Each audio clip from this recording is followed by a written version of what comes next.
That's why we're here, isn't it? To pay homage to the Barenaked Ladies and the land that bore them, Canada, that bore the fruit that became the Barenaked Ladies. I mean, imagine if the French had won.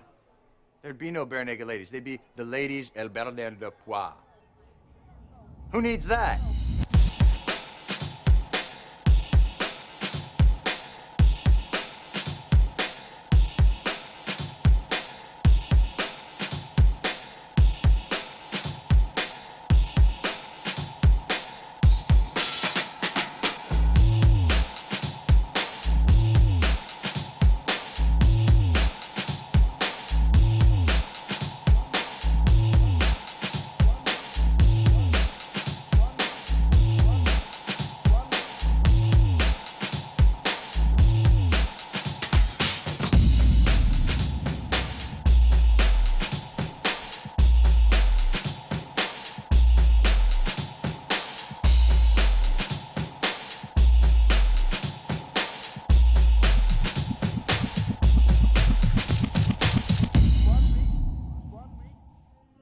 So you are about to get a glimpse into this band like no other rock movie has. Ed, responsible. Thus the day begins. Yes, we're just starting to gather here at the Molson Amphitheater in Toronto. Supposed to be here at noon, but you know, people roll in a little late. I'm usually late myself, but I was a little bit early today. Right now, the animation will be playing on the screen here. The animation, as I mentioned, is not finished yet. It's the day before tour, and it's not done yet. That's our fault, mind you. It's not the animators' fault. They're not like running behind. They're working under a ridiculous deadline. So, anyway, that's nice. The gobos are the right way today. They were the wrong way yesterday. What's right? Good grab.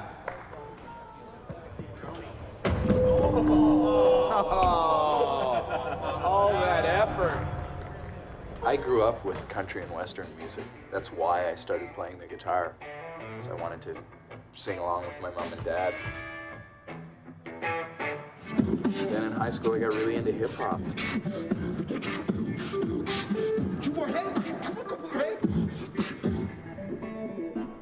Steve, unpredictable. What do you guys mean by the Chinese chicken?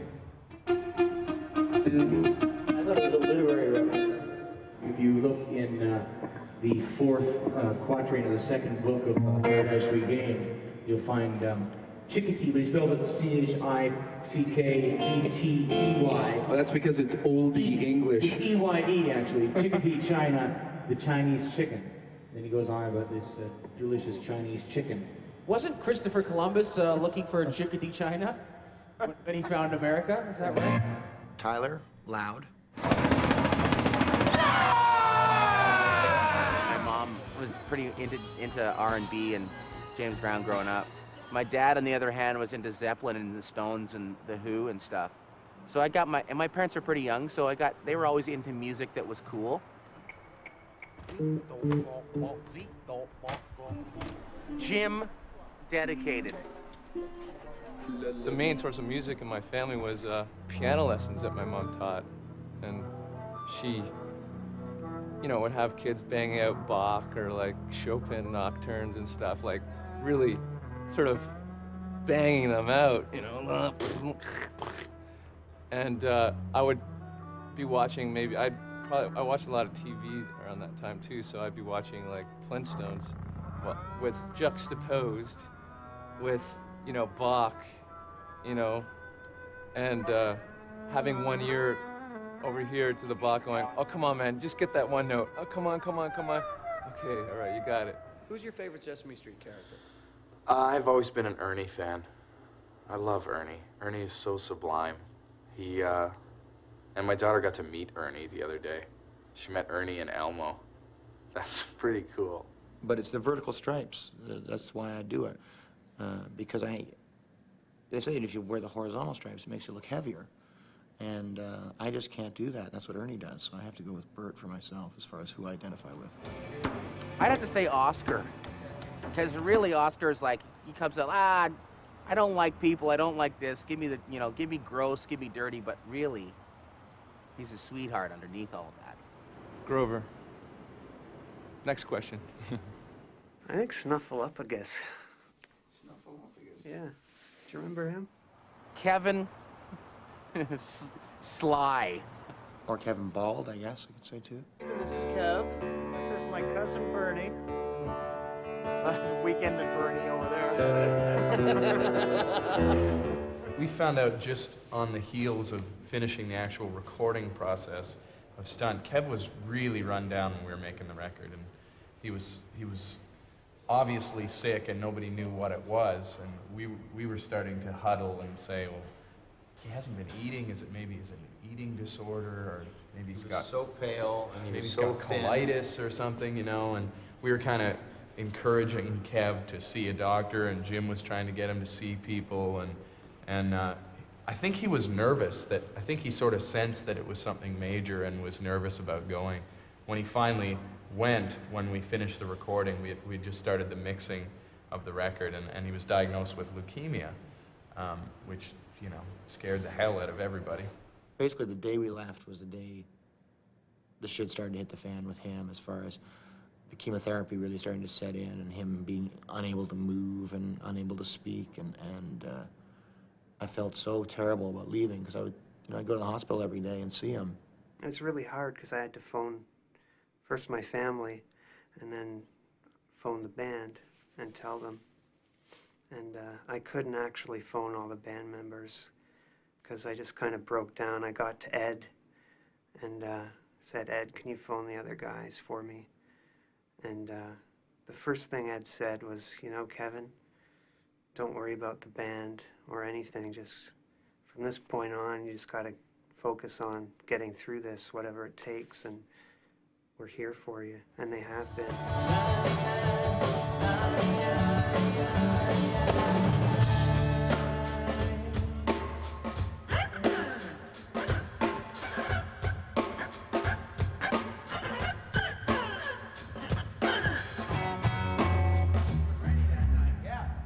I can do it in that time. So watch me, man. Final. You know what's magic about working with the two of you is that there's some special connection that supersedes anything that's said verbally. It's so nice that Chris stepped up to the plate. Having such a long-term relationship with all of us, it just made sense. And I'd say Brown, full on. Brown is full on. This is our special exchange student.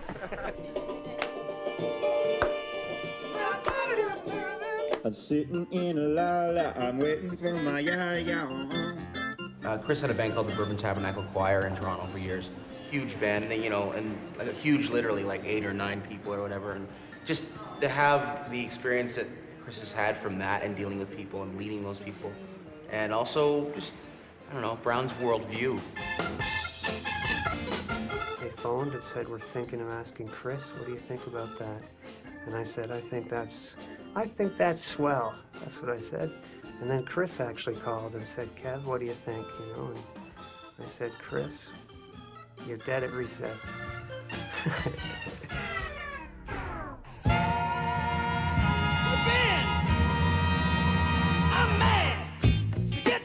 It's the biggest full production thing we've ever mounted. We've done isolated, bigger shows, some of the festivals we did in England and stuff, but this is the most people, the most stuff, you know, that we've ever taken out on the road and tackled at one time. Because we've finally kind of broken through the American mainstream, this is the time where we're playing all these hockey rinks, we're playing much larger venues, and when we go through towns, people actually know who we are for the first time ever, where the average music listener knows who we are now.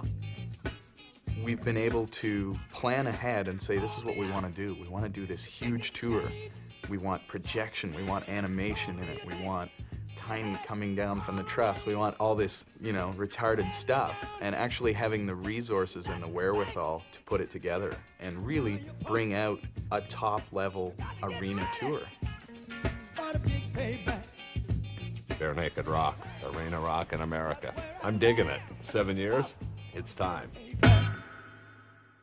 The mythology of the Barenaked Ladies is that when they were poor and blank young men in Scarberia, They didn't have the funds to put together any kind of a demo reel, so they hit on this idea of going to Speaker's Corner and playing their tune. It turned out to be the Yoko Ono tune.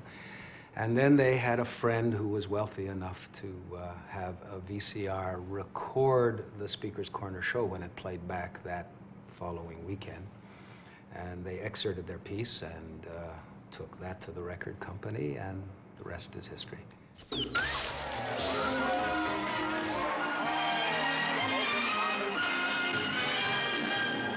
Hi! We're Barenaked Ladies, and we're a little too cheap to make our own video, so here you go. 1, 2, 3, go!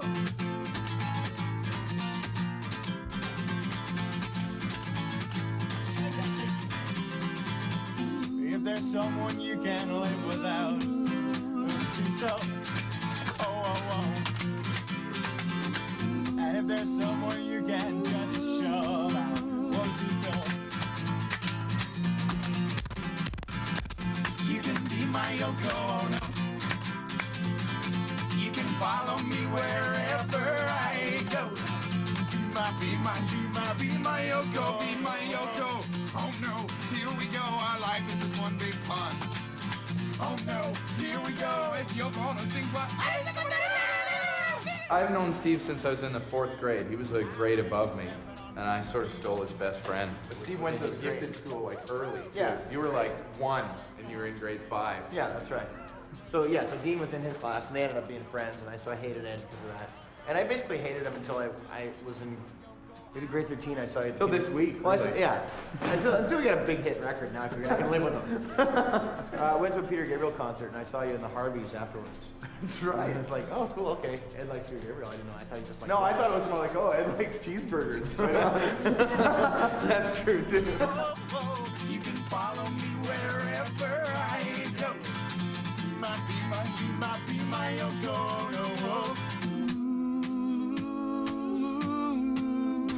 I had just finished high school. Ed was in his last year. We were working together at a summer camp for kids. We just started singing together just to waste time because we had a lot of free time at the camp. Just started hanging out and enjoying each other's company. And that ended up being a band.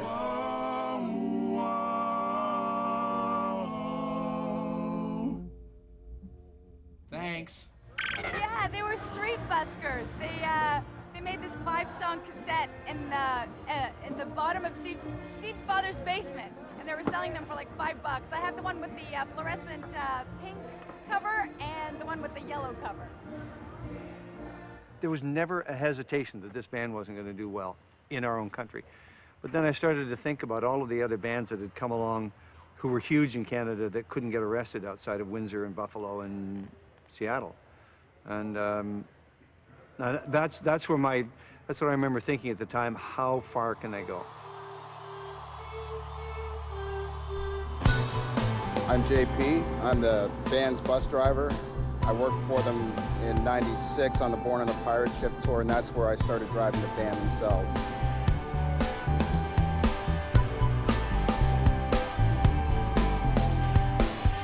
I lay me down not to sleep, just get tangled in the sheets, swim and sweat 3 inches deep, just lay back and claim defeat. We rarely get to actually get to know a town. We do our show, and we get on the bus and we drive to the next town. We sleep on the bus. And if we have a day off, it's always the day before the show. Chapter read and lesson learned. Turn the lights off while she burned. While she's 300 degrees. Throw the sheets off and I freeze. Lids down, I count sheep, count heartbeats. The only thing that counts is that I won't sleep. I count down, I look around. We used to play euchre, man, right over there. And Kev hasn't been with us, and Brown doesn't play euchre, so we used to stay up here and yell, and sitting at that table, yelling and screaming till 4 in the morning, like high stakes euchre. I think it's a Canadian-only card game. I don't know any Americans who know what euchre is. The hardest thing for me is the transition points in between, where you do 4, 5, 6 weeks out on the road, and then you're home for 1 week, and then back out on the road. Well, you're never gonna get it. Tell me what's that for? Happy with what you're getting. There's guys been awake since the Second World War. We wake up together, we do the same thing, we go to bed together. Is there good pizza tonight? No, there's shit pizza tonight, though, if you want some of that. You're so intrinsically tied with all these other people. You're kind of floating, you know, you're just floating from town to town. So yeah, it can definitely get very lonely. So much joy in life, so many pleasures all around. But the pleasures of insomnia are ones I've never found. With all life has to offer, there's so much to be enjoyed. But the pleasures of insomnia are ones I can't avoid. Steve and I sort of have a sacred pact to try to never write road songs that are about whining about being on the road all the time. Who Needs Sleep gets pretty close. But we took the angle of just sort of the sleep deprivation part of touring, and the adjustment of being at home and being on the road, and how it's just so hard to get your schedule together. So the original lines, and here I think you've seen the terrible pizza we've been eating tonight. Bad snack, bunk whack, a sore back, I think then we never got past it. Feeling like I'm gonna have a heart attack. Yeah. I don't bunk whack that often. Neither do I. You do it often? No, I think I think about doing it and fall asleep before I do every time. The problem is, you have to like prepare. Yeah. So either you have to have a box of Kleenex in your bunk, there's not really much space. Or you have to come out in the front lounge like, yeah. Then just like blow your nose once. So I got a really runny nose. I'm gonna take some extras into my bunk with me. Yeah. Or your underwear, you don't wear it out in the morning. It's sort of, you carry it out in a bag. You know. Such is the glamour. We haven't had this discussion, but we all have our own little tricks. Well, you're never gonna get it. Tell me what's that for? Happy with what you're getting. This guy's been awake since the Second World War. Who needs sleep? Well, you're never gonna get it. Who needs sleep? Tell me what's that for? Who needs sleep? Happy with what you're getting. This guy's been awake since the Second World War. They spend a lot of time naked on the bus. They sleep in the raw. When there's somebody new on the bus, they're usually welcome to the bus. Jason knows this. They are welcome to the bus with a round of nudity. Have you ever been naked with them? I've slept with them. All of them? Yeah, in a bed. It's a bit of a group thing. Once a year. I think it's really good to find yourself within the music business by sleeping with an artist. And Barenaked Ladies made perfect sense. How often? How many times a week do you see all the guys naked? Every night on the bus. It's scary, isn't it? We also like to enjoy a little exposure. We love, that's what, I mean, I love it when people try and flash us. I don't care if it's like a gal trying to flash her breasts or like a guy whipping his wanger out or what, but like I want some flash. And he sees it because he's the guy driving. I'm usually asleep by this point. Or you guys see it this morning, twice.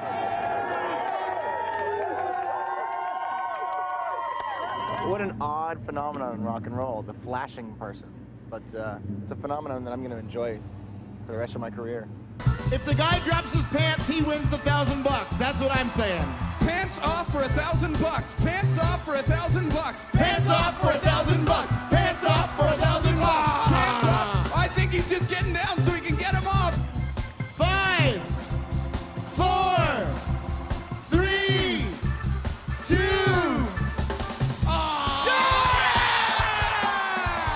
You, sir, and your naked wang have just won $1,000. Hello, we're Barenaked Ladies and we can't afford a commercial, so here goes.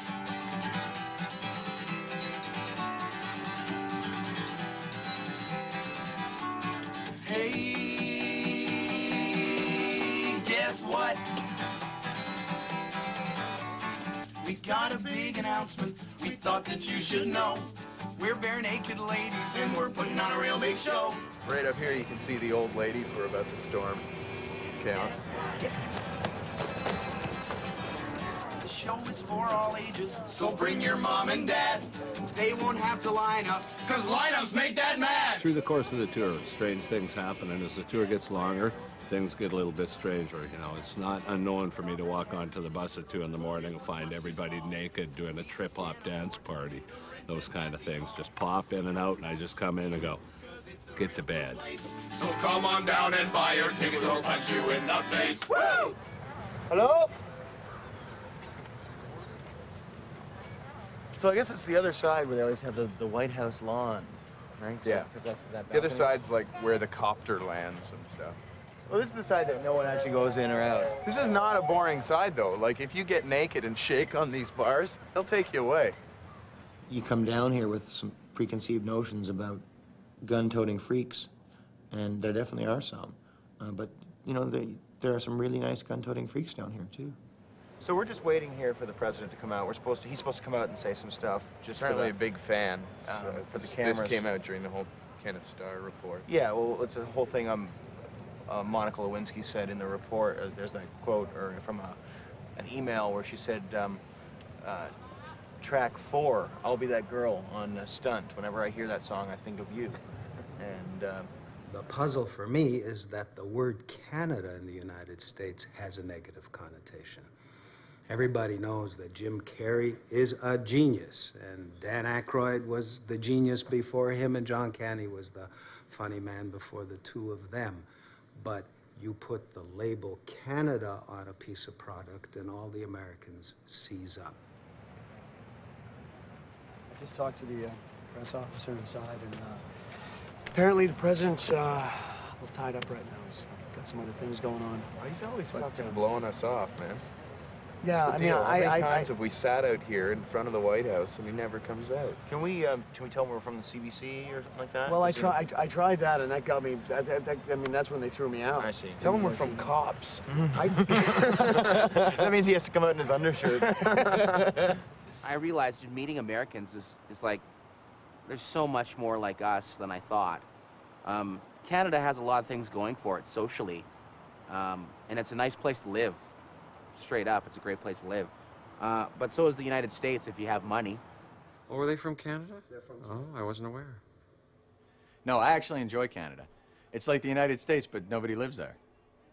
You know what I mean? Have you guys heard of Barenaked Ladies? I'm sorry? Barenaked Ladies? Do you know the band? I don't. All right. I'm not trying to corrupt your daughter, sir.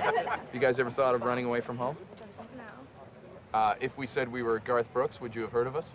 Yeah, but I don't like Garth Brooks. Okay, not Garth Brooks. If we said we were a Canadian pop band, would that interest you, Kathy? Sure. Okay. Did the word Sarah McLachlan mean anything to you? Yeah. You don't recognize me? I started Lilith there. Oh, did you really? I'm Sarah McLachlan. Here's the deal. When the Beatles first came out in 1964, they had 6-8 hits in Canada before America ever recognized the fact that the Beatles even existed. They wouldn't even play their music.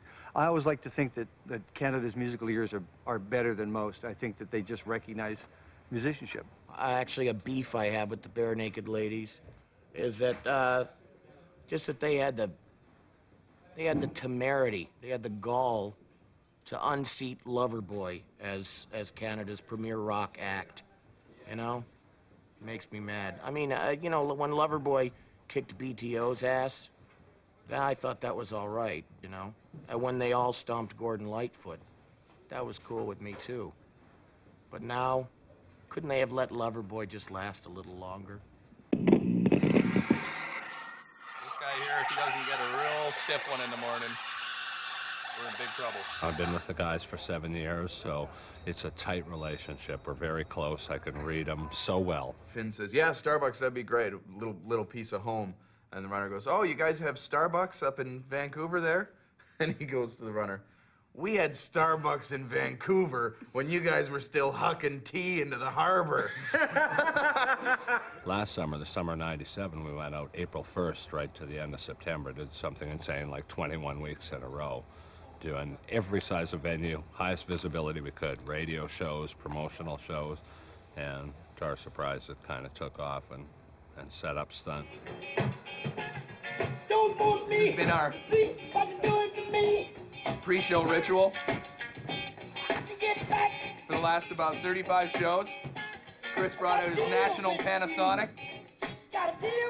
This is a 3-band radio cassette, 447F. James Brown sounds better on this than any stereo system you can imagine. Jim's pre-show ritual. Inside my mouth. But I know crazy. So you really think light socks the black shoes. Maybe not those lights. They look a little dirty. Well, I mean, that's just because from the inside of my shoe, the leather colors it. I get that too. Yeah. I'd put on some dark stuff. Okay, Jason's my fashion maven. I didn't know I was flipping back and forth between in and out with this shirt today.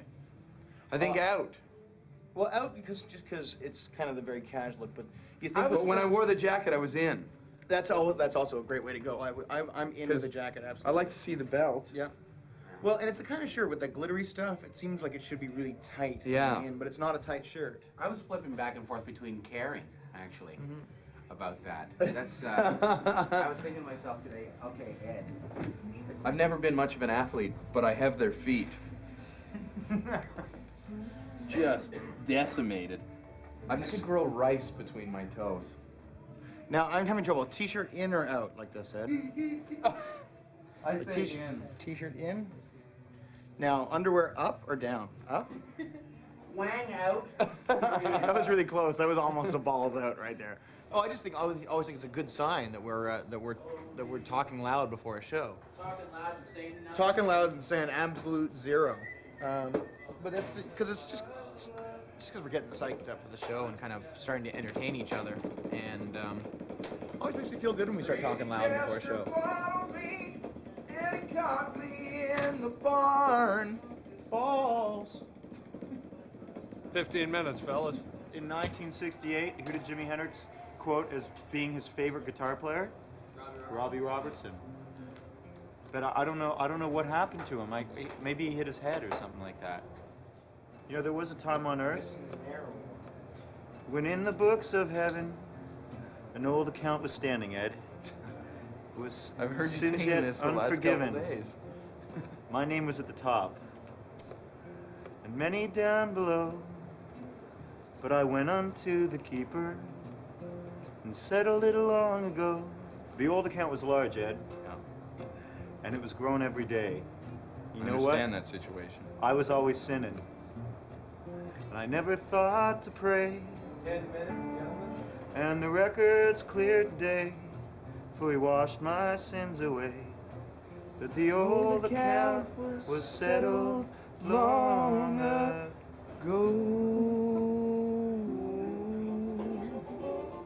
I don't know why the hell I'm doing this.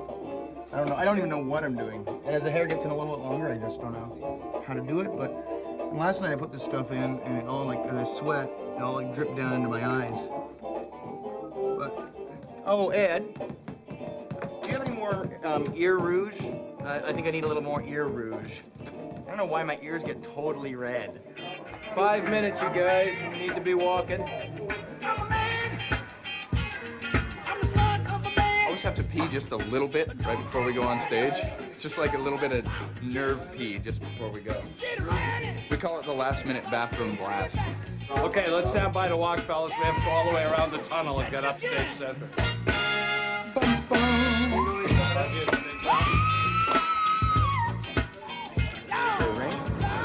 I didn't have anything. chicken wings. I just had I had a coffee. burger at the thing. The burger was fine. If you like red meat. I'd already had catering by that point, so the pasta was slick. It was some slick pasta. That my favorite Canadian band. They were great, kind of like Canadian metal band in the early 90s. Slick pasta. How long till? So you can tell we're Canadians because of our accent. We say pasta instead of pasta. We say nirvana instead of nirvana. We say vagina instead of vagina. We say biscotti instead of spaghetti. Biscotti, yeah. We say Sweden instead of Sweden. Ben, how long till we go? No time for last-minute bathroom blast. See, this is a dilemma. When you just stick a finger up, and you'll feel way better.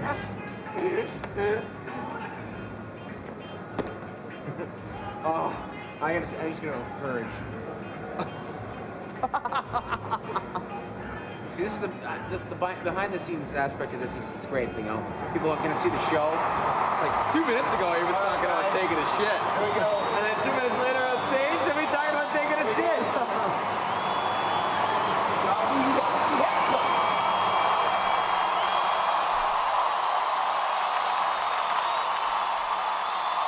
Good evening, folks.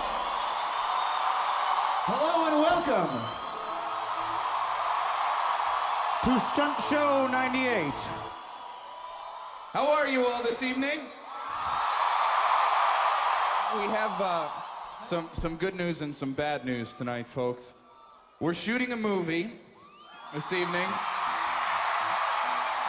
The bad news is, of course, and I apologize, at some points of the night, some of your views will be blocked by cameras.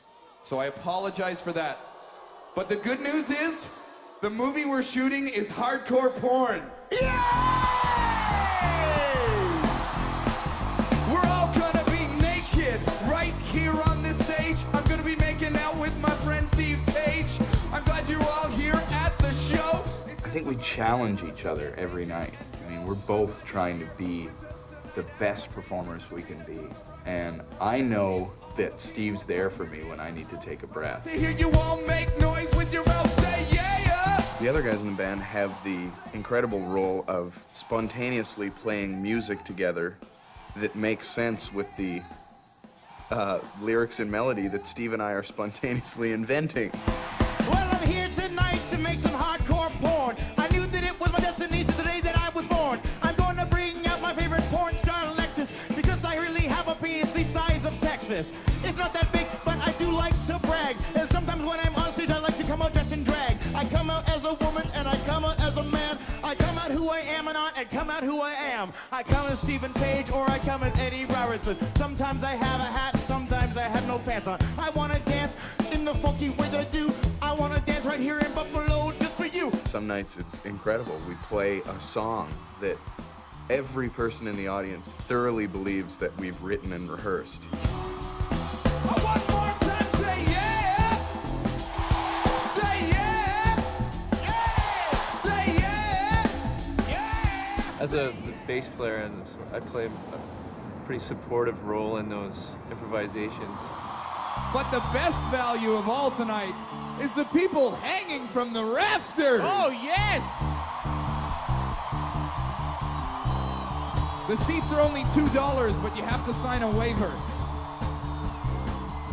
There'll be tears and laughter when we're hanging from the rafters. So I'm usually keyed into to Ty and Jim to try and get that going in the back. But I'm also keyed into Steve and Ed to when they start really saying stupid things and not knowing what to do, and maybe I can help out somehow. People around, scaring the hell out of people all around. There'll be tears and there'll be laughter when we're hanging from the rafters tonight. Yeah, yeah. Before or after you're hanging from the rafters, if you know Toronto, you know our basketball team is the Raptors. That's where we're from, but we have not been there to see my mom, cause she moved now. She lives in a real, yeah, that's a fact for you to know, to learn, and I am going to burn. And maybe tonight we will all see Kevin Hearn come back to the stage with me and Steve Page and Tyler, Jim, and Chris. We're gonna do it like this. It's good to be here in Buffalo with y'all. I'm gonna have to get myself a big new softball because I broke the last one on Tyler's head. I'm gonna dance right now or my name's not Ed.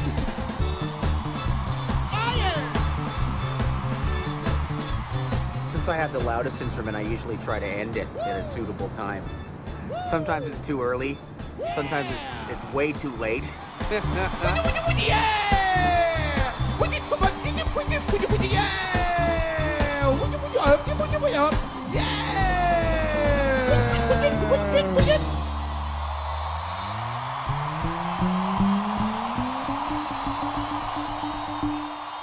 I think they come from the mold of what bands were in the 60s and 70s, before video came, before the ability to become an instant rock star came.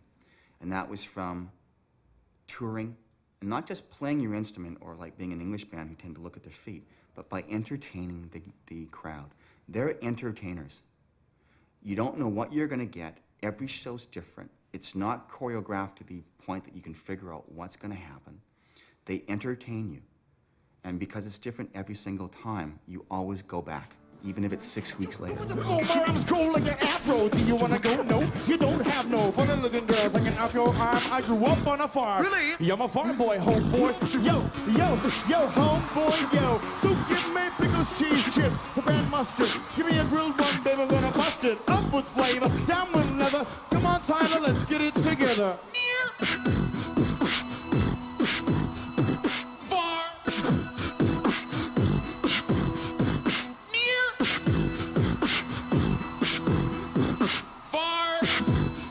The trick with them was, of course, is that were they going to be pegged as just a novelty band, and would people not really see the musicianship that's on stage?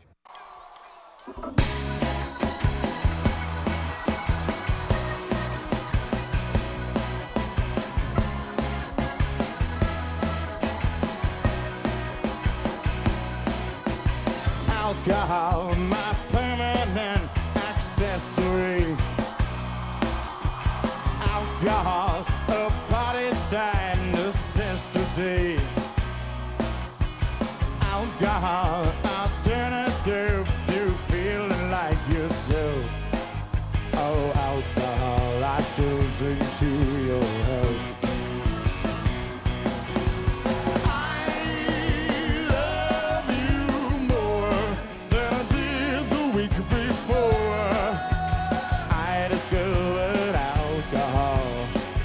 That's why we started playing together, was because we could sing in harmony together. But now that he sings about half this record, you know, I think he feels like he's got more time, we're on an equal level. Now I just gotta get to be an equally good guitar player and be perfect. Steve's not a very good guitar player. He's got great rhythm, and that's all you need to be kind of a secondary guitar player. That's the role he fills most of the time.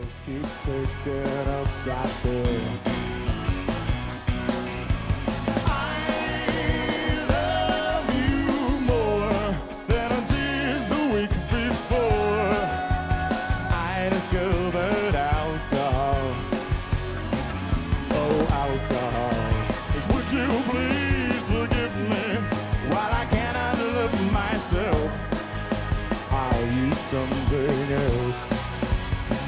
I thought that alcohol was just for us with nothing else to do. I thought that drinking just to get drunk was a waste of precious booze. But now I know that there's a time and there's a place where I can choose to walk the fine line between self-control and self-abuse.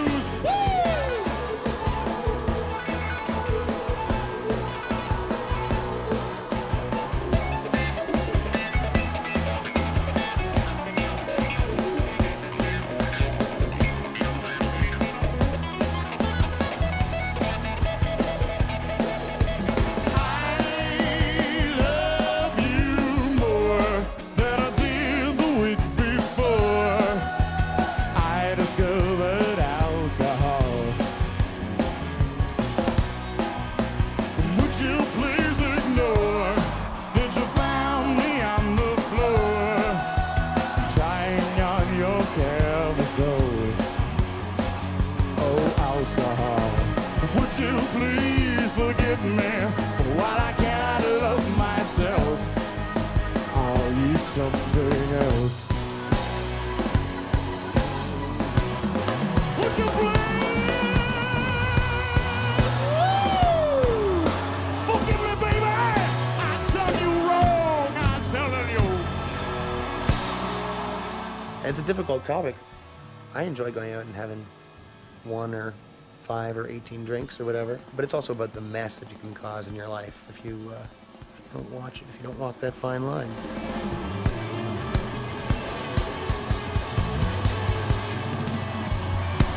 That's what I love about pop music, is shrouding your intentions and making something that might be quite dark, quite palpable and appealing sounding. And a lot of people say, oh, it wasn't until, you know, months of singing that song that I realized what I was singing along with. A lot of times you can just hear the melody and sing along and have fun with it before you realize the darkness. Here comes the diva. Jim's doing some extra practicing on his bass tonight because the guy that built this bass, I don't want to put any extra pressure on you, Jim, but the guy that built this bass designed it, built it. It's a great bass. Jim's so happy with it. The guy that built it is here tonight. And Jim kind of does some funky, you know, kick Tony Levin's ass kind of stuff on this bass. Hey. And so he wants to show Ned that he's the Mac as well. Well, you know, Tony Levin, he's a good player. Oh, he's you great. know? Tony Levin's a great player, but you're doing some shit he don't know about. Well, yeah. But he's also doing shit. You know, we're both doing shit that we don't know about.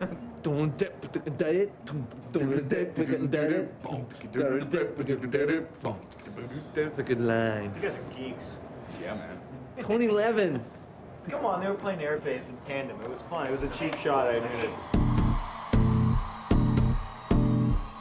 Playing with Jim is like, it's incredible. The guy's such a musician, you know? He's so dedicated to his instrument and to playing well, and plus he's got such an outgoing musical personality. There's expression in his playing, there's humor in his playing.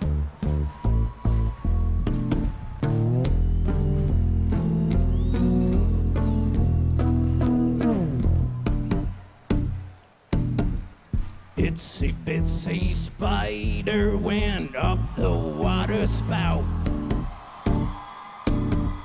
Down came the rain and washed that spider out. Out came the sun and dried up all the rain. That itsy bitsy spider went up the spout again. Up the spout, up the spout. He's always striving to bring something else into the music. Sometimes it's hard because he doesn't always hear things like the rest of us hear things, or like I hear things, I should say specifically. I want to play it a certain way, and he wants to play it another way. And sometimes we just sort of, time passes where we just realize, we'll just go, well, he'll come to me, and we don't really talk about it. And we realize we're like over here. You know, I try to get the audience dancing where Jim is trying to get the audience dreaming. Jim and I have had some friction in the past, you know. He yells at me sometimes, you know, and because he's passionate, and sometimes I deserve it, sometimes I don't. Sometimes I don't know where to go with him. Like he's a bizarre dude.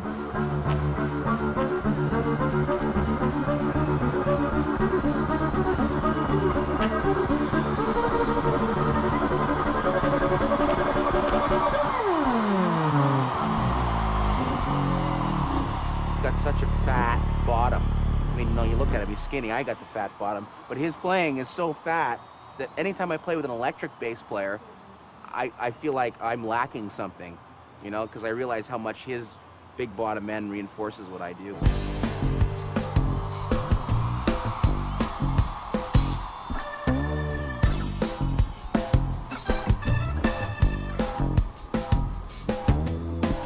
Being the rhythm section, we really have to have an understanding, otherwise the groove and the feel, the rhythm of the music can be really disjointed.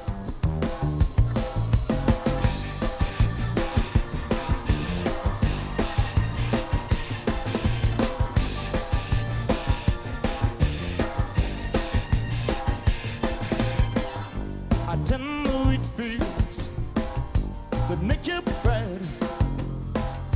I bind the sweet veil, block the hands that fill your bed. Mother Nature and Mother Earth are two thieving men who dictate what I'm worth.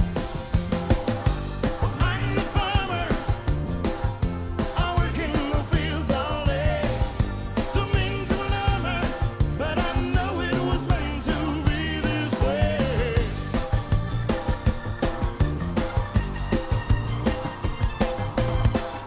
We were talking about stalkers. Jim said, yeah, like that farmer who loves Anne Murray. And Steve turned to me right away and said, we gotta write that song, The Farmer Who Loves Anne Murray.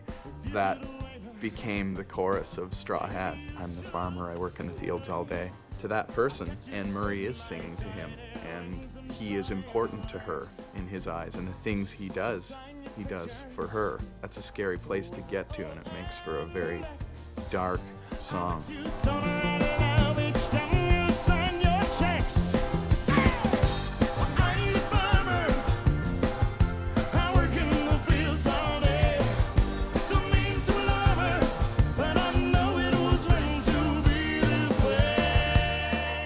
He's an amazing singer and an amazingly aware singer. He knows what his voice can do, he knows how to get it out of his voice, and he knows how to give me tips on how to get things out of my voice. You know, I haven't had any training with my vocals, and Steve's had a lot, and it really shows. You say, what you think that I was gonna do? Carried up and down just because of you. I'm not that weak, you know. What you think that I was gonna do? Try to make you love me as much as I love you. How could you be so low? You arrogant man.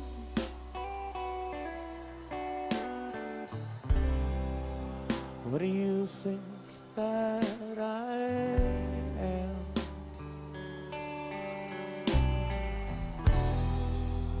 My heart will be fine.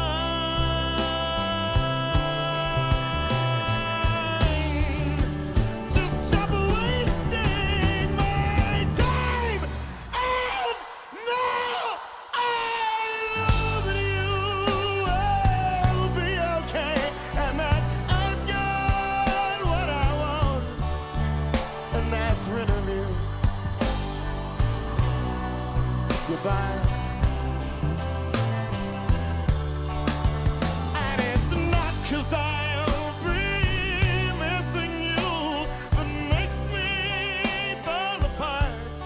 It's just that I didn't mean to break.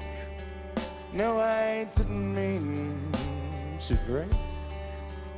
No, I didn't mean to break.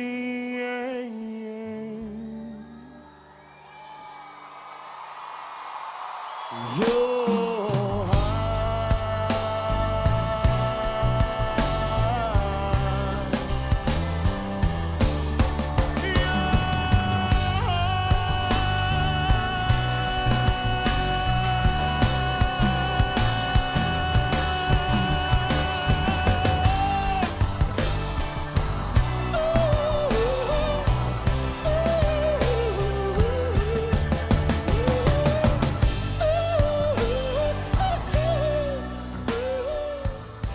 I think that's why we make a good match together, because I think my guitar playing allows me to get to musical and tonal places that Steve can't get to.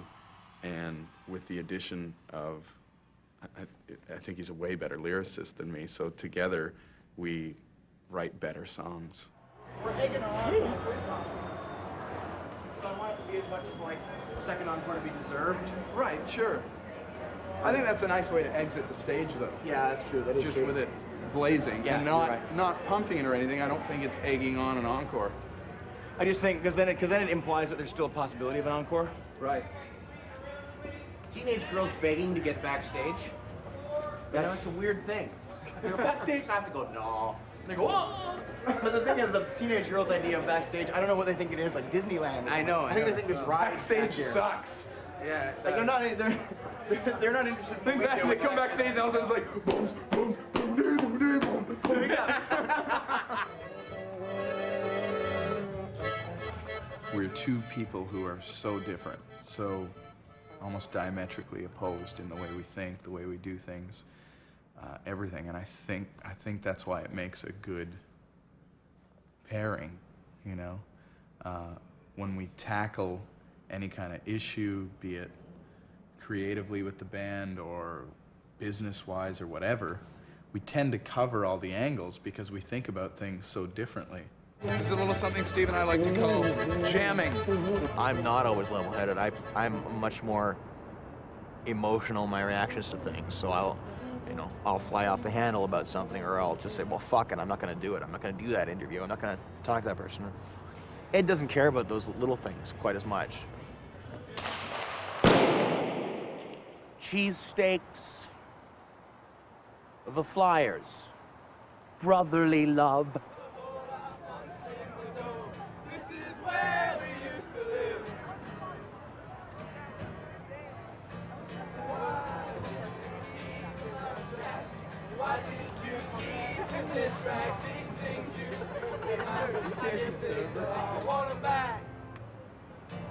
We got bootleg merchandise here. Hey, what? Don't put me on TV. I got any more? Stop. I tell you what, if you want that camera shoved up your ass, if you want, get the fuck away from me. Here. Well, if you want my fucking face shoved up your fucking ass, asshole, I'll shove my fist right up your fucking ass. Swear to God. Yeah. Well, get that fucking shit out of my face, asshole. That's a good sweater. Jerseys with names, singing the anthem. See, we've sung several anthems at hockey games before, but we've never been presented with jerseys with our names on them, which is very cool. And I think there's been some talk with the owners and with the coaches of the team. Apparently, late in the game, if they're doing really well, if they got a good lead, we're going to be able to sub in. We don't have any gear. We're just going to be running around. We're playing shinny. The other players will be in full gear. Ladies and gentlemen, we ask you to please rise, move your hats in a salute to our flag as we welcome some very special guests to sing the Star-Spangled Banner. They earned their first ever U.S. gold record earlier this year, and their current song, 1 Week, is the #1 song in America. They'll be playing a sold-out crowd at the First Union Spectrum later this evening. They are Stephen Page, Ed Robertson, Jim Freeman, and Tyler Stewart. You know the veterans Canada's own Barenaked Ladies. Big Flyers welcome as they sing our national anthem. Oh, say can you see by the dawn's early light what so roundly we hailed at the twilight's last gleaming, whose broad stripes and bright stars. Yeah. We've done lots of anthems before. We've done anthems at like Colorado Avalanche games and Canucks games and Leaf games and Raptors. I think the only team in Toronto we never sang for was the Blue Jays, because for some reason their organization doesn't like us or something. I don't know what it is.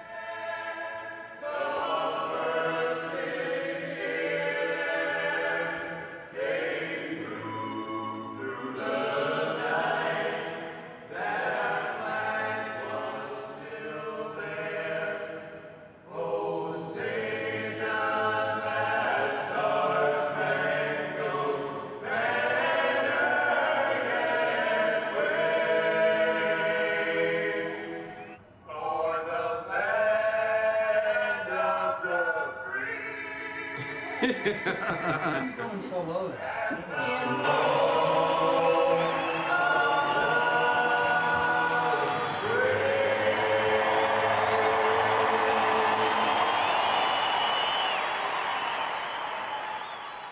Actually, to be invited to do it just because we're, not because we're kind of this cult Canadian band to come and sing the Canadian anthem and actually know the words, which is, I think, why we've been brought in the past.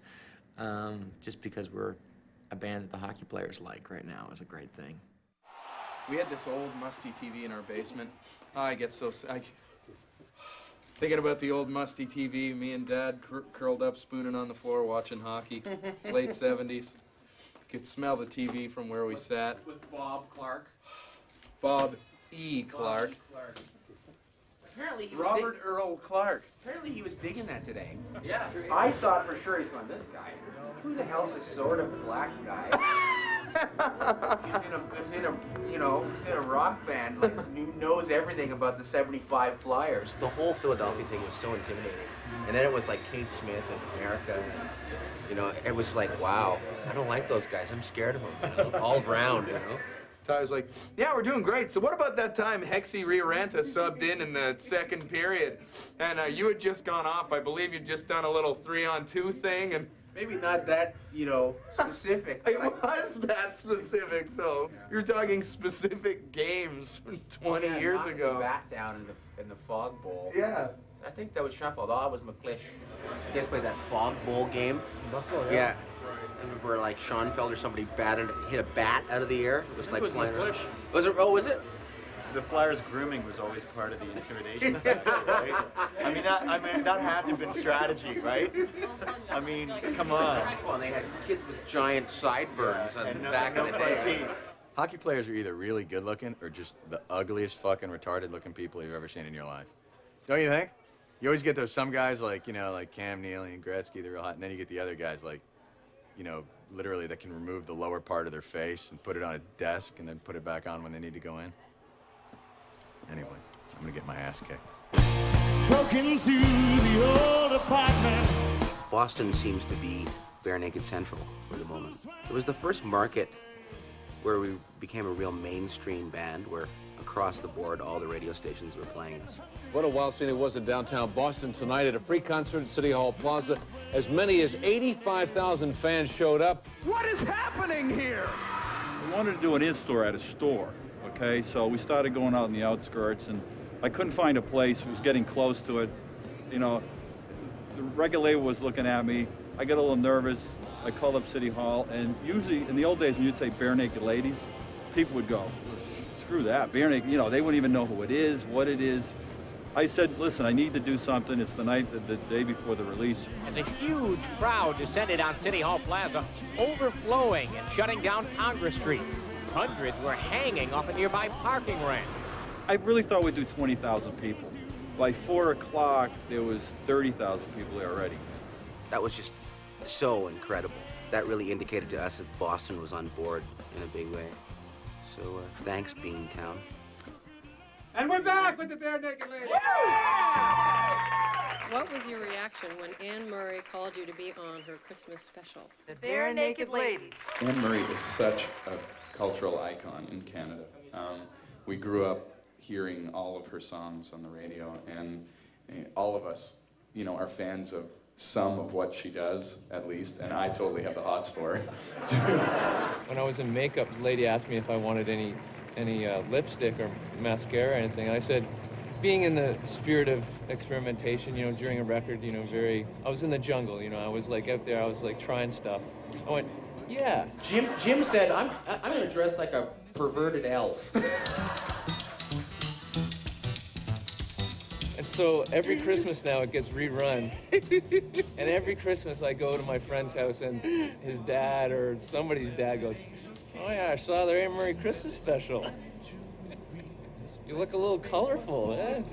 And laid within a manger upon this blessed morn, to which his mother Mary did nothing take in scorn. What tidings of comfort and joy, comfort and joy. What tidings of comfort and joy.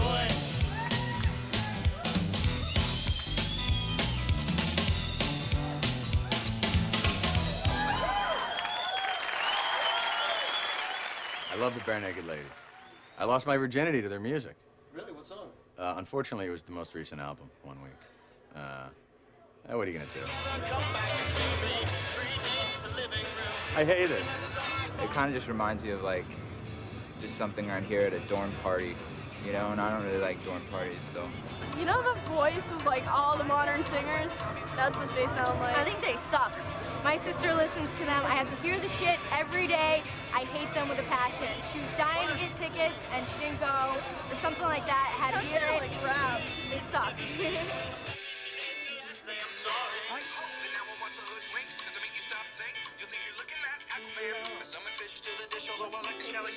It's disco music, and my grandson would like it.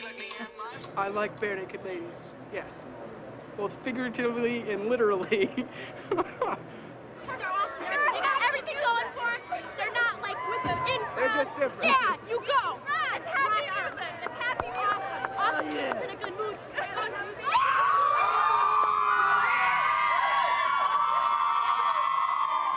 Well, what's with the Barenaked Ladies that they got?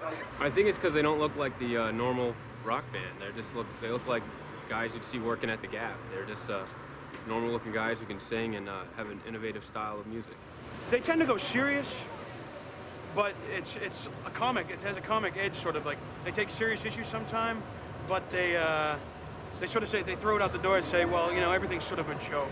Life is sort of a joke, you know? So, you know, let's have fun, basically.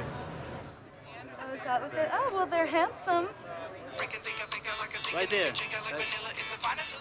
You're talking about chicken and ice cream and shit? That's not good. Still hate it. It kind of seems weird sometimes that we know a lot of our fans by name. I think a lot of artists don't know that, or if they do, they're people that they're frightened of. They know them by name because they're scared of them. So what happened to Maloney? I have no clue. I was hoping I'd see him last night. I tried to call him. I have no idea. From the face of the He earth? moved to a different apartment in Boston. I was hoping maybe he'd find a way to maybe email you or something to get in touch with you and be down there. Well, they boo me when I'm bad, which is kind of, that's a new thing, and I kind of like that. Well, you think that's good, that the former sportscaster here who was fired a few years ago has changed his name to Board Smith. The other half of Clip is bored. Thank you, Buffalo! Thank you for your honesty, Buffalo. I've realized I can't just get away with being the most unfunny man on the planet. I'm gonna pay, there's a price to pay for that, you know? Actually, you know what? We may need some reaction shots. Okay, shoot the crowd here. Lights up, lights up. We just said the funniest thing in the world. Okay, how about this one? We're so happy to be here, and all you guys go, oh, go on. Okay, ready? We are so happy to be here. Okay, we haven't figured out what the premise is yet, but there's one point in the movie where the entire audience shows us their naked asses. Okay, ready, go! I'm always grateful for the people who aren't afraid to come and say, this touched me in this way, or hello, I just wanted to talk to you about this, or whatever, because sometimes you end up making friends that way. It's been 1 week since you looked at me. My head was like and I'm angry. 5 days since you left me. Say, get back together, come back and see me. 3 days to live in you. I realize it's all my fault, not a moment too soon. Yesterday, you're forgiving me, but it'll still be 2 days till I say I'm sorry. Oh, now it's 1 week, and the big thing. You think I'm looking like Aquaman. I know it's just too late, so I like to touch, just like a sushi, because never touch a fine man. Hot like wasabi when I bust rhymes. Be like Leanne rhymes. Cause I'm all about value. Bert Camford's got the mad hits. Try to match wits. Try to hold me but a buzz through. Gonna make a break and take a figure like a stinger. Nigga check out like vanilla. It's the finest of the flavors. See the jokers and you know the vertigo is gonna go. Cause it's so dangerous you'll have to sign a waiver. Can't help it if you think you're funny when you're mad. Trying hard and then smile though I feel bad. I'm the kind of girl laughs at a funeral. Can't understand what I mean, way soon will.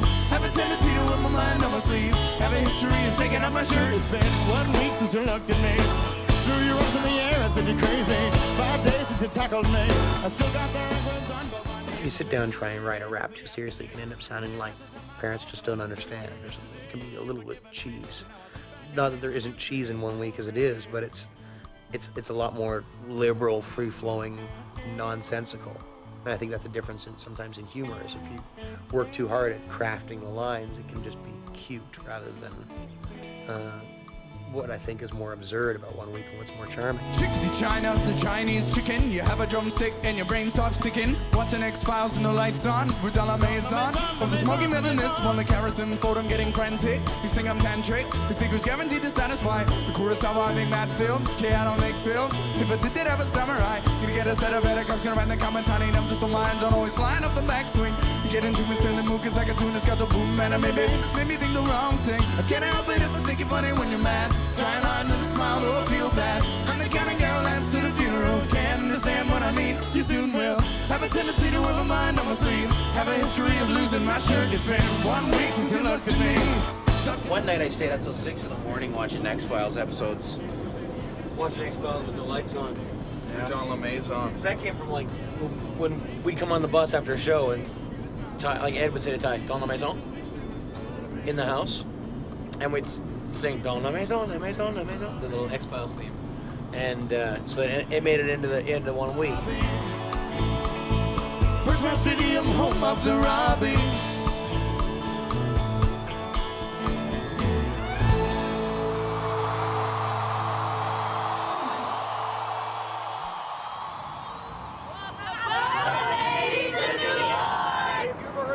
Called Barenaked Ladies?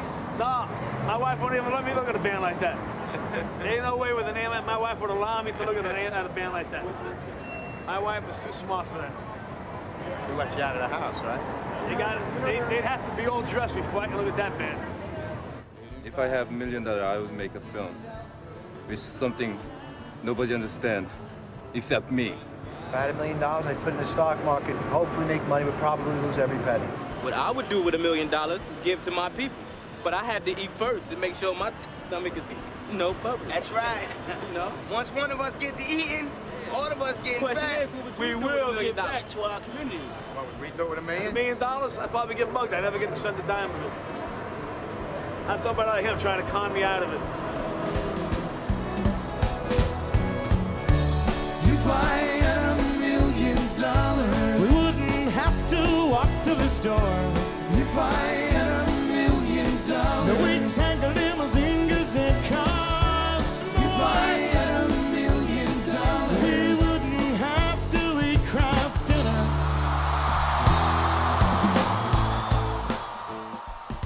How do you guys feel about the macaroni and cheese phenomenon? It just plain hurts when you get a 2-pound box with pointy corners. I've been hitting the eye, Steve's been hitting the face. It's like the nuts, whatever. Anywhere. We've been hit anywhere. And our instruments get hit, and people started opening the cheese packets, and everybody ends up smelling like a giant foot. I've had to actually bail out off my stool, like, flat out, because a guy ran down the aisle excited in Edmonton and hurled it at about 80 miles an hour. And I'm playing the song, and I look, and it's just coming right towards my face. Bailed out right off my kid. Scared the shit out of me. Sing it loud! $1 million.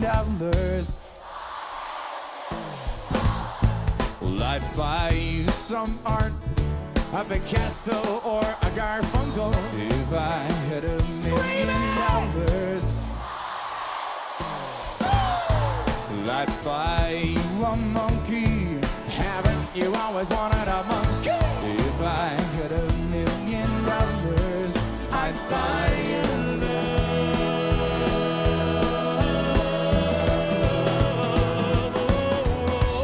If I had $1 million, if I had $1 million, if I had $1 million, if I had $1 million, if I had $1 million,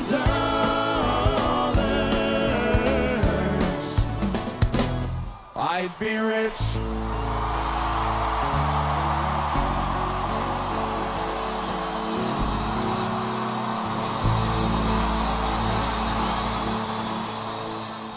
Last night I talked to the pre-interviewer, our good friend, and he said, "Who are you on the show with?" Da, da, da, da. He said, "Star Jones and Barenaked Ladies." I said, "Ooh, sounds provocative."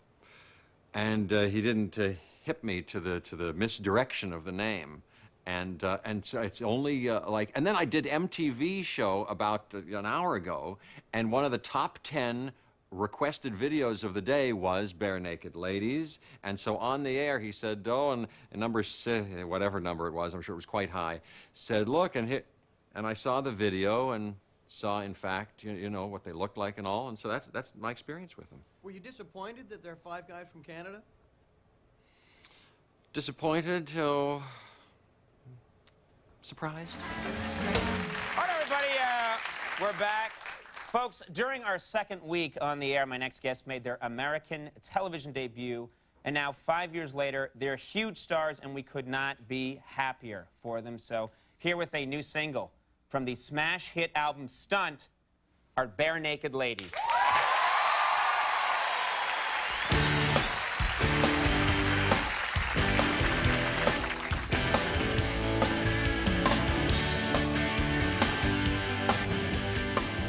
I write a lot of songs that have a lot of words crammed into them, and I'd love to be able to write something that was simpler. And I was thinking about classic pop songs, whether it was Beatles or Beach Boys or power pop stuff of the late 70s and early 80s, and how sometimes it can be so concise, but catchy and infectious and continue to hold your interest. And I think of great bands that I love, like, I loved that first Knack record. It was a great pop record. I loved The Odds from Vancouver. Something that was in that vein, but it was also tied in lyrically about how I see so many people, and I'm guilty of it myself, people from our generation who are just so blasé about everything. I've been there, done that, and so of course if you try and write a song that sounds like a little rock pile power pop song, then they're gonna say, "Oh, I've heard that before." Of course you've heard it before, but you liked it, didn't you? And that's, you know, that's the song. It's you have the two opposing characters, one who doesn't care and one who's excited by everything they see. It's all been it's all been done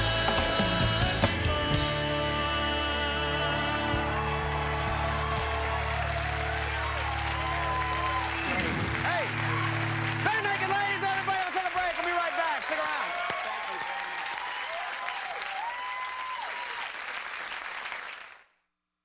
Got to roll. It's Cinema Verite. Oh, God damn it, you're here. Hello, everybody. Hello, sir.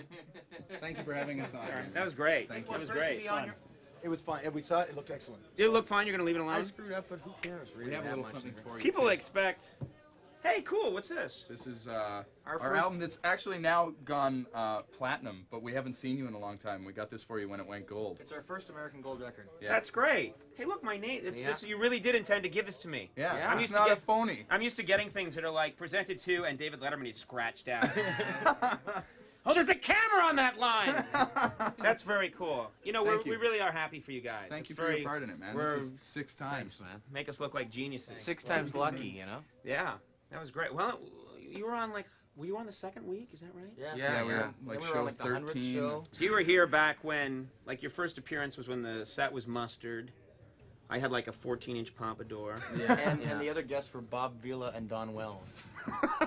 We've come a long way. There you go. Actually, like, it depends on the night, because there were certain nights like tonight where you can say, like, wow, you know, Jeff Goldblum, huge movies, you know, we've really come a long way, and you guys are great to have, and it's like, wow, this show's really... But then, like, the next night, do you know what I mean? It could be Russell Johnson from Gilligan's Island. And Willie Ames. Yeah. Well, this is very cool. Thank you, guys. Thank you, for coming man. back. I hope you don't mind that we're filming this. We're just filming everything we do now, so... Does that get annoying? Does that get, like, when We actually do ask them to... We could ask them to stop, but we don't. No, I don't... We don't ask them to stop, but we It's could. better that way. But I find that sometimes I'm doing something and there's a crew following me around, and what they say is, we want to spend a whole day with Conan and find out what it's like backstage. You go, oh, all right. And then it's just, you know, what they Eventually do you have is... to go, look, I'm shitting. Yeah, exactly. Then why are you standing in the middle of your office? It's how I do it! This is how we do it. East Coast does it like nobody does. Yesterday, I was talking to the guys, and I said, hey, you know, let's put things in perspective here. You guys just played Madison Square Gardens and blew everybody away. We did a photo shoot with Rolling Stone magazine, and we found out that we had the #1 song in America. You don't get better days than that. That was unbelievable. Pull as soon as you can. And action, guys. The whole gag behind this video is the animal POV thing. You know, that's really, really important. Right, and we've got to do... I don't think they're working right now. Like, the transitions look like hell. And the POVs are boring. They're long, they're low.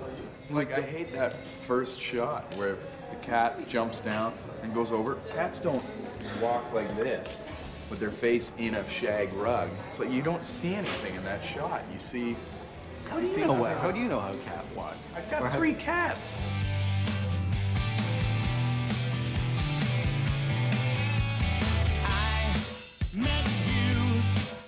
I'm just worried that if we go any further, if we start pushing, especially more band performance stuff, we're going to lose the whole POV thing. And if we lose the POV thing, we basically lose the video. I agree. It was a great concept. I don't feel like it's been pulled off as well as it could have been. Yeah, it's not done yet.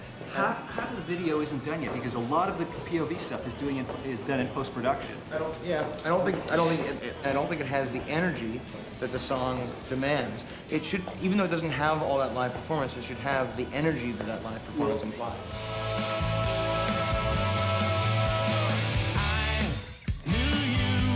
I always say to the guys, Scott, like, we're spending as much as it costs to buy a house, a good house, you know, for 3 minutes of film. Is it worth it? Well, if you have a huge hit like we did with 1 week, and it gets played like crazy, then it's worth it. I'm not captivated. I find it flat and boring. You don't find interesting the whole gets animal interesting. POV? It gets interesting when you go inside the fishbowl.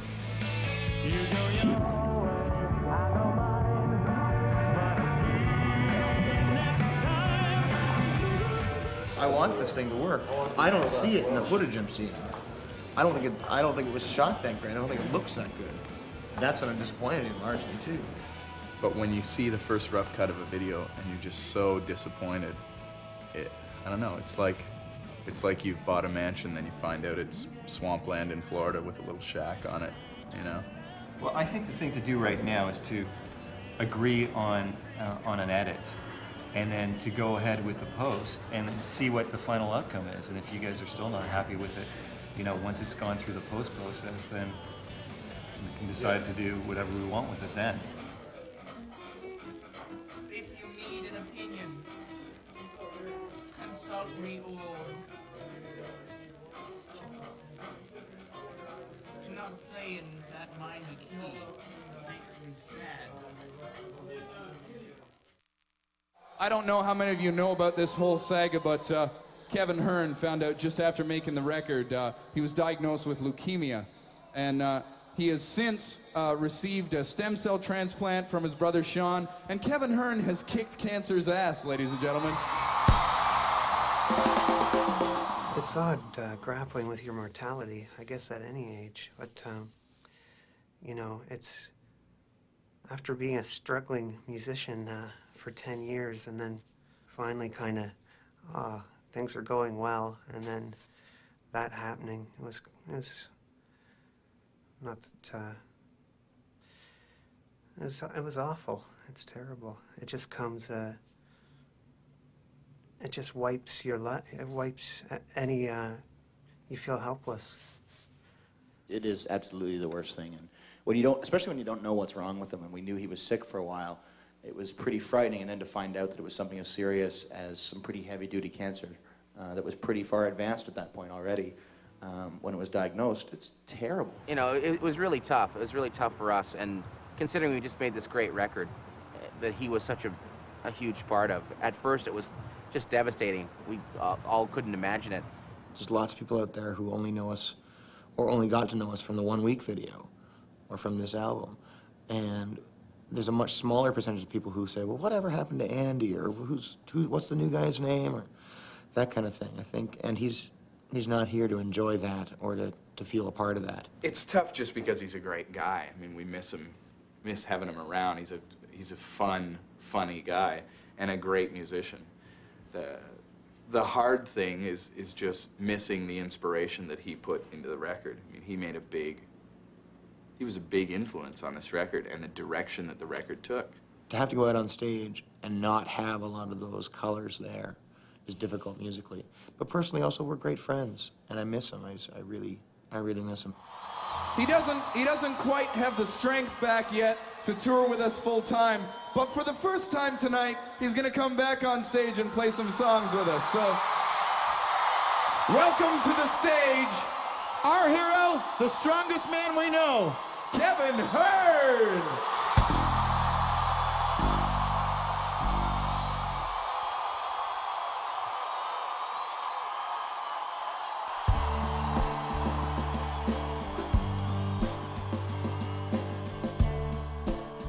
How was it getting back up on the stage at the Buffalo show when the guys brought you up?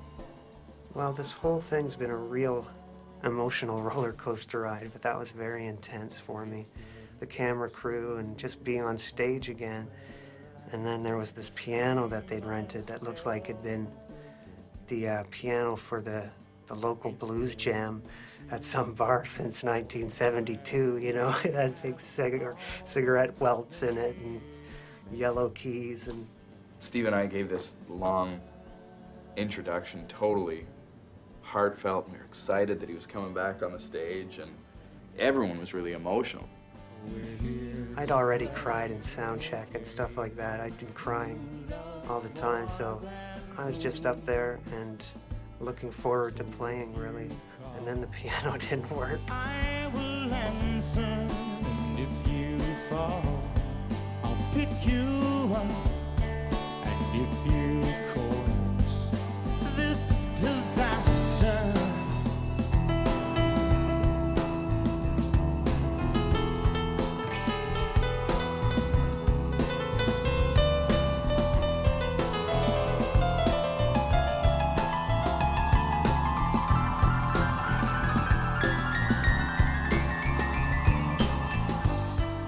since I've been sick, I've really developed a kind of a special relationship with fans, and that there's been kind of a... Actually, Cindy started a website, and fans have been sending me get well emails and things like that, and that's been quite moving. It's only fair to do the same to me when you're not home. I think it's time. A lot of fans actually have opened up to me about things like that. You know, my brother has dealt with this, or my family, or I've been struggling with this for a long time. Just people in general, when I'm talking to them, seem more open with me about the things that they deal with in their life, and it's made me realize, you know, everyone's dealing with something or other. You know? I hope I can act as a source of encouragement for anyone who's faced with something like that. Don't ever do those crazy, messed up things that you do. If you ever do, I promise you, I'll be the first to crucify you. Now it's time to prove that you've come back here to rebel,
I'm looking forward to the next record. I think there's going to be a lot of growth there because this year has been just crazy for everybody. There's been babies and marriages and, you know, the ordeal with me. I think I'm really interested to see how the band's going to grow musically. I can see us doing this band for years and years and years and years to come. These last 10 years have been great. I can see another 10, another 20 easily. As long as it continues to be a good environment. I hope in 5-10 years we can still be together making records and playing good shows, but just working a hell of a lot less. Because we've worked so hard. I mean, we're just always on the road and away from our families. Either that, or we can be so stinking rich that we can afford to bring our families out on the road with us. Be like the Eagles. Well, you gotta charge $100 a ticket. We have families to support, hairstyles to maintain, and skin that looks like leather that needs lots of expensive moisturizers. Drove downtown in the rain, 9:30 on a Tuesday night. I think we'd all love to see it, you know, continue in a way that where our schedule is more accommodating for us, with whether it's with families or whether it's with our own other projects. I think Ed says he'd love to act in movies or something like that. You know, so give him time to make his movies.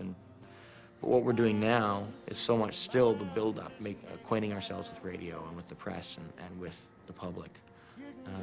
And if we can maintain this, it's great. Then it's just a matter of us going out and playing our shows and making our records. Ring a bell and I'll salivate. How'd you like that? Dr. Landy, tell me you're not just a bad guy. 'Cause right now I'm lying in bed, just like Brian Wilson did. When I lie in a bed just like Brian Wilson did.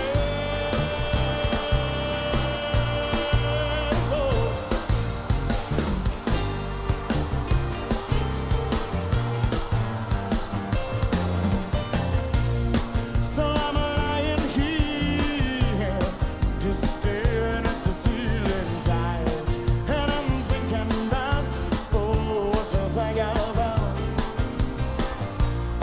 Just listening and re-listening, just smile and smile, and I'm wondering if this is some kind of creative job, because I'm lying in bed, just like Brian Wilson did.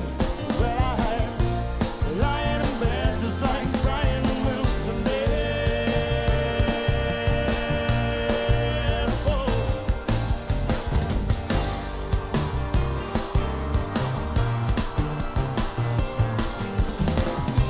And if you wanna find me out there, out in the sandbox, just wondering where the hell all the love is gone, playing my guitar and building castles in the sun. Whoa, whoa, whoa. I am singing fun, fun, fun, lying in bed, just like Brian Wilson did. Well, I'm lying in bed, just like Brian Wilson did. Oh.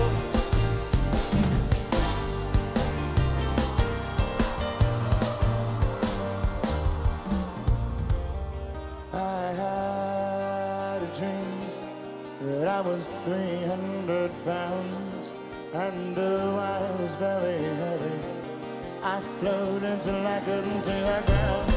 I floated till I could not see the ground. Oh, somebody help me, I couldn't see the ground. Somebody help me, couldn't see the ground. Somebody help me. 'Cause I lie in bed, just like Brian Wilson did. Well, I'm lying in bed, just like Brian Wilson did.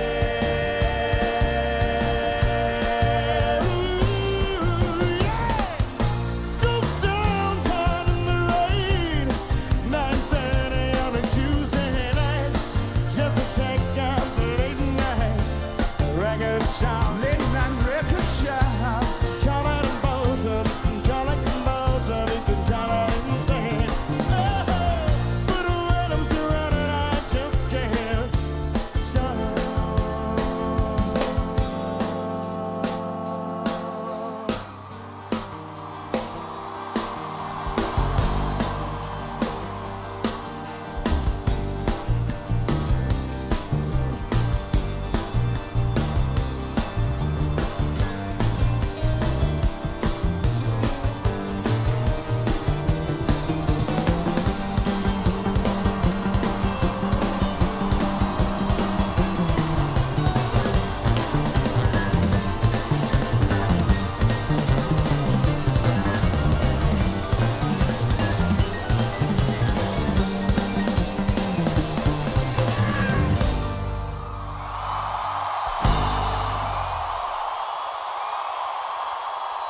Folks, thank you very much.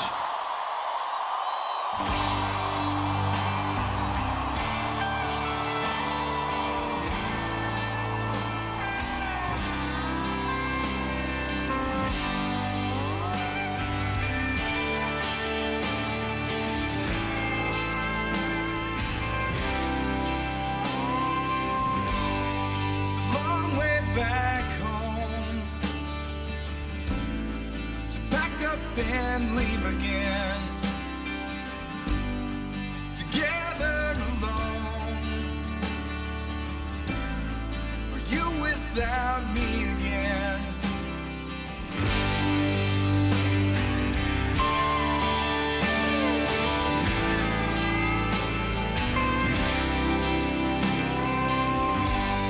It's a long way back home,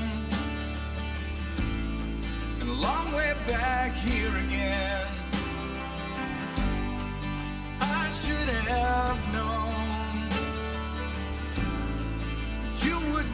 just bleed again. For the first time I knew what to do. The first time it's just me and you. And the worst timing I ever knew. Have to go. Already know.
If you need an opinion, consult me all.